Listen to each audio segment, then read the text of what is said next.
notable for having an unusual amount of fat, plump, oily, or greasy matter. Merriam-Webster Dictionary. That doesn't sound too pleasant, right? Unfortunately, I've lived with the unpleasantries that accompanied the word fat. First grade, I was 6. After school, I went to a friend's house on a scorching hot day. Unintelligently, I was wearing long pants. So before we went outside to play, I asked my friend if I could borrow a pair of shorts.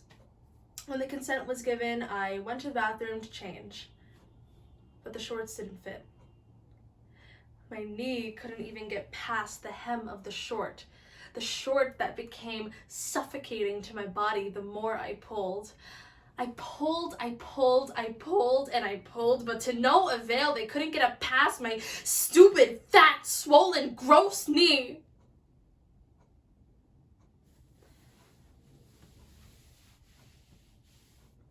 At that age, I didn't understand size, nor should I have. But this moment was forever ingrained in my mind as a marker of my fatness, which I soon naively associated with my ugliness. And from that day on, I saw every girl that matched my friend's skinny build and wanted to be thin like them, aspired to be their kind of beauty, and then I saw my fatness and wanted to get rid of it.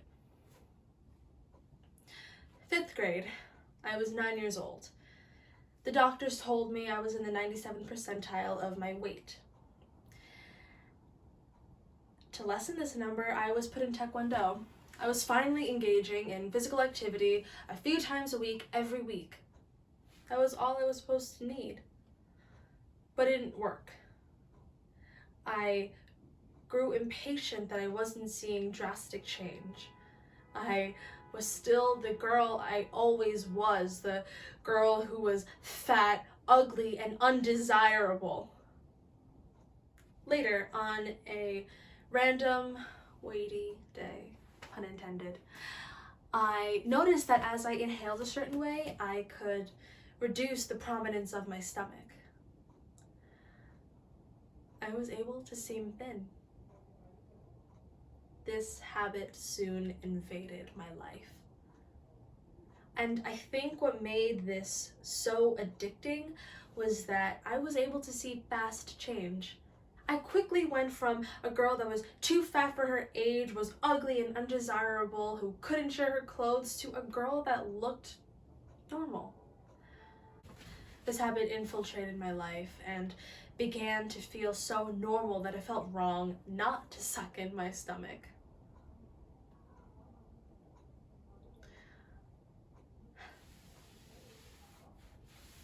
It just felt so good, you know? I was skinny. I knew that I could walk in the street and no one could think of me negatively because I wasn't this ugly, fat, undesirable creature. I knew that I looked like what was deemed as beautiful. This feeling of comfort and conformity was so compelling, I couldn't let go. I couldn't let go. I wouldn't let go, but I had to let go. I had to let go of the reliance I had on living in perpetual discomfort just to seem thin, to seem pretty. Fake it till you make it, right? Well, I faked it for 5 years, yet I never made it in terms of accepting myself. I adjusted my life to be this version of myself, yet here I am sharing this story of its lasting trauma. I was 9 when I made this decision, and I regret it infinitely, as it has spoiled my last few years of authentic youthful innocence.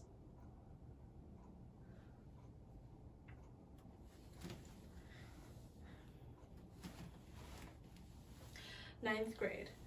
I was 14. I was in a musical with a small cast of girls, a cast both small in number and stature. I was taller than everybody, but I was also wider than them too. I remember this event fondly. Our director had just received our costumes and we all went to go try it on. Everyone was admiring how cute they looked in their respective costumes, but I was embarrassed that the size I ordered was too snug.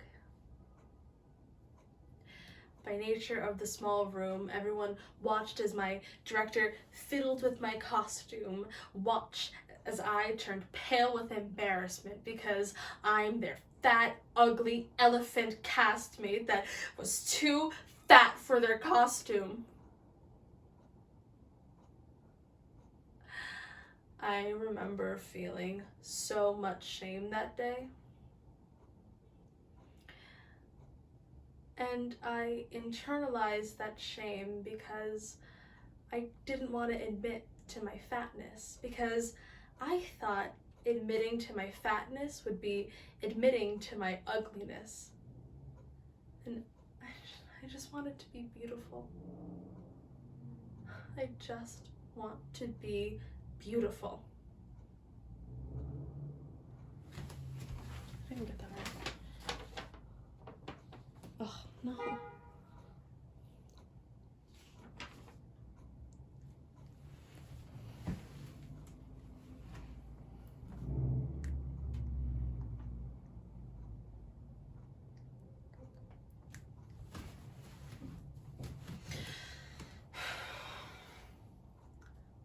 And by nature of the small room, everyone watched as my director fiddled with my costume, watched as I turned pale with embarrassment because I was the ugly, fat elephant castmate whose costume fit too small.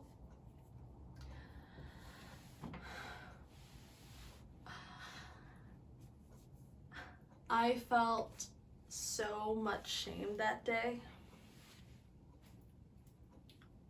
I felt so ugly in that moment too, so ugly, that I wanted to gouge my eyes out because I couldn't stand looking at the blob I was.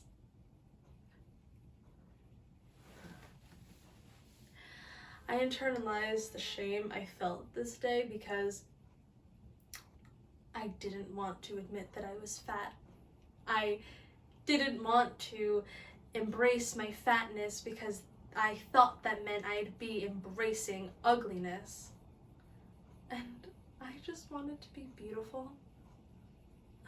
I just wanted to be beautiful. Is that too much to ask for?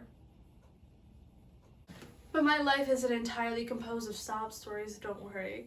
In the past 2 years, I have really tried to actively love and embrace the body I was given. 10th grade. I was 15. I had a callback for an audition.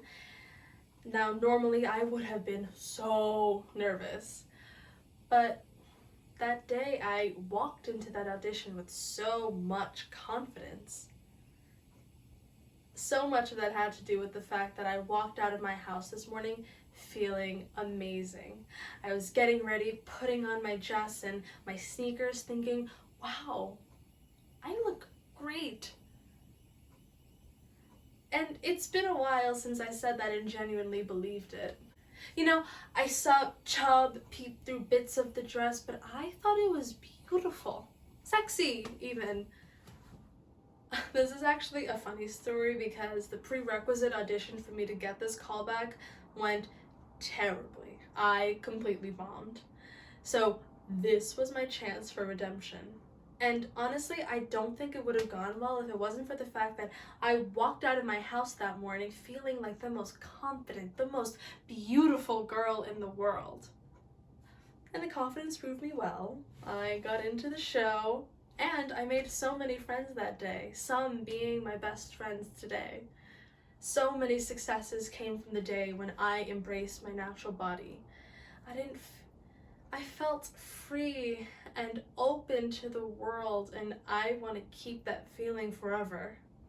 That notable for having an unusual amount of fat, plump, oily, or greasy matter.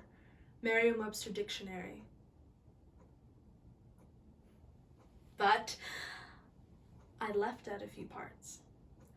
Full in tone and quality, substantial and impressive. Reclaiming the term fat is impossible because it's always been a positive word to claim. Fat does not equal ugly. No definition says that it did. I know that now. This literal definition is a matter of factual observation and positive nuances, never about ugliness. So you can't use it in terms of defining ugliness.